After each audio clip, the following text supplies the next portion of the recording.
मेरे सहयोगी सांसद साथियों ने इस बात को उजागर किया है जो पहले बात बताई गई थी। 2,23,000 करोड़ की राशि हेल्थ को अलॉट की गई है, लेकिन वास्तविकता में ये उससे मात्र 32% यानी कुल 71-72 हजार करोड़ की राशि ही हेल्थ एंड फैमिली वेलफेयर के लिए आवंटित हुई है, जो जीडीपी के मात्र 1.5% है।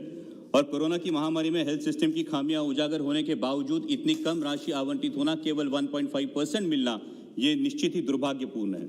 देश में 22 एम्स के निर्माण की जो घोषणा हुई है उसके लिए मैं सरकार का अभिनंदन करता हूं, लेकिन उसी के साथ सरकारी अस्पतालों के निर्माण में ज्योग्राफिकल डिस्ट्रीब्यूशन के साथ साथ पॉपुलेशन डेंसिटी का निकष भी विचार में लेना चाहिए और जनसंख्या के प्रमाण अनुसार सरकारी अस्पताल बनवानी चाहिए।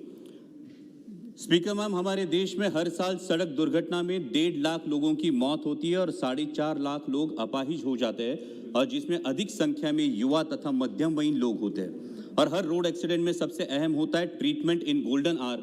इसलिए मैं मंत्री जी से गुजारिश करूंगा कि देश के हर हाईवे पे हर 50 किलोमीटर की दूरी पे एक अत्याधुनिक ट्रॉमा केयर सेंटर बनाया जाए, जिससे कई जानें बच सकती है। स्पीकर मैम, ऐसे देखा जाए तो हमारे देश में अधिकतर टर्शियरी केयर सेंटर्स ये शहरी इलाकों में हैं, वहां पे केंद्रित हुए हैं। हमें ग्रामीण तथा निम्न शहरी इलाकों में टर्शियरी केयर सेंटर्स बनाने के लिए प्राथमिकता देनी चाहिए।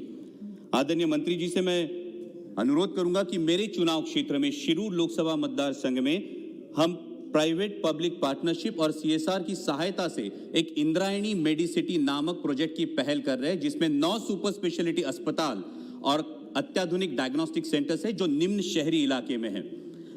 अगर मंत्री जी इस प्रोजेक्ट के लिए विशेष सहायता दे तो ग्रामीण नागरिकों के लिए अत्याधुनिक स्वास्थ्य सुविधा वाजिब दरों पे उपलब्ध करा दी जा सकती है और इसे देश के अन्य भागों में दोहराया जा सकता है। स्पीकर मैम, कोरोना की महामारी में जिन कोविड योद्धाओं ने काम किया उनके प्रति हम सभी कृतज्ञ हैं, और इन कोविड योद्धाओं में सबसे फोरफ्रंट पर रही हमारी आशा वर्कर्स। हाल ही में सरकार ने आशा वर्कर्स के मानधन को दुगना किया, ये अच्छी बात है, लेकिन जिन आशा वर्कर्स ने अपनी जान जोखिम में डालकर देश की सेवा की, क्या उनके लिए महज 2,000 रुपए का मानधन काफी है? मैं मंत्री जी से गुजारिश करना चाहूंगा कि आशा वर्कर्स का योगदान, जिम्मेदारी और जोखिम को नजर रखते हुए उन्हें मिनिमम वेजेस के समान एक सम्मानजनक मानधन दिया जाए। स्पीकर मैम, पिछले दिनों तीरा कामत नामक एक बालिका के इलाज के लिए आवश्यक इंजेक्शन की इंपोर्ट तथा एक्साइज ड्यूटी आदरणीय प्रधानमंत्री जी ने वेव ऑफ कर दी, और इस सहृदयता के लिए मैं आदरणीय प्रधानमंत्री जी का आभारी हूं। मेरे चुनाव क्षेत्र से वेदिका सौरभ शिंदे, ये सिर्फ 8 महीने की बच्ची, और पिंपरी चिंचवड से युवान रामटेककर, ये 1 साल का बच्चा इसी बीमारी से जूझ रहे हैं। मंत्री जी, ये एक जेनेटिक डिसऑर्डर है जिसे स्पाइनल मस्कुलर एट्रोफी टाइप 1 कहते हैं, और इसके इलाज की इंजेक्शन की कीमत है 22 करोड़ रुपए, और ये 22 करोड़ रुपए की राशि हर बार क्राउड फंडिंग से उपलब्ध कराना बहुत ही मुश्किल है। मेरा आपसे अनुरोध है कि इन महंगे इलाजों के लिए बजट में विशेष प्रावधान हो और औषध निर्माण कंपनियों से चर्चा कर पेशेंट असिस्टेड प्रोग्राम के तहत ऐसे इंजेक्शंस जरूरतमंदों के लिए उपलब्ध कराए दिए जाए। स्पीकर मैम, हमने विश्व के सबसे बड़े टीकाकरण अभियान की शुरुआत की, जिसके लिए मैं सरकार का अभिनंदन करना चाहूंगा, लेकिन लोगों के दिलों में जितना कोरोना का डर है उतना ही डर है लॉकडाउन का, और लॉकडाउन की वजह से रोजगार चला जाने का। इसलिए ऐसे राज्य जैसा महाराष्ट्र, जहां पे कोरोना की दूसरी वेव दस्तक दे रही है, वहां 18 साल से ऊपर आयु वाले व्यक्ति को जो वर्किंग फोर्स हो, उन्हें वैक्सीन ऑन डिमांड मुहैया कराई जाए, ताकि दोबारा अर्थव्यवस्था आहत ना हो।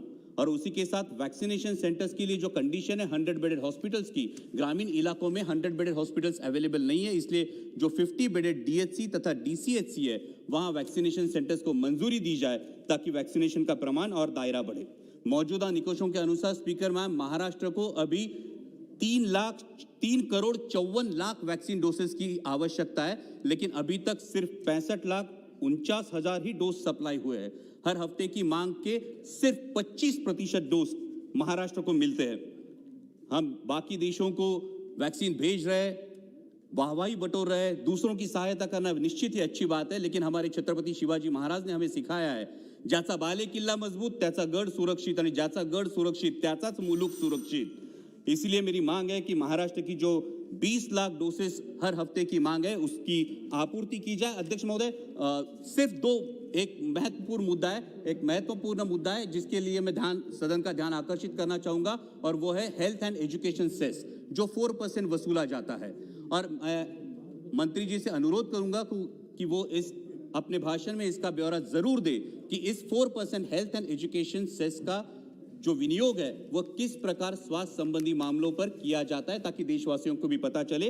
और अंत में कि कोरोना की महामारी ने हमें ये बात तो दिखा दी है कि अपने हेल्थ सिस्टम में आमूलाग्र बदलाव की जरूरत है, जैसे हेल्थ इंफ्रास्ट्रक्चर हो, पॉलिसी मेकिंग या इंप्लीमेंटेशन हो। इसलिए IAS IPS के अनुसार IHS इंडियन हेल्थ सर्विसेज का निर्माण किया जाए, और इंडियन हेल्थ सर्विसेज का मैम अगर निर्माण किया गया तो उस विषय की विशेष जानकारी रखने वाले डेडिकेटेड वर्कफोर्स के हाथ देश के स्वास्थ्य की बागडोर सौंपी जाएगी, और तभी आत्मनिर्भर भारत की हेल्थ सिस्टम भी आत्मनिर्भर बनेगी। धन्यवाद।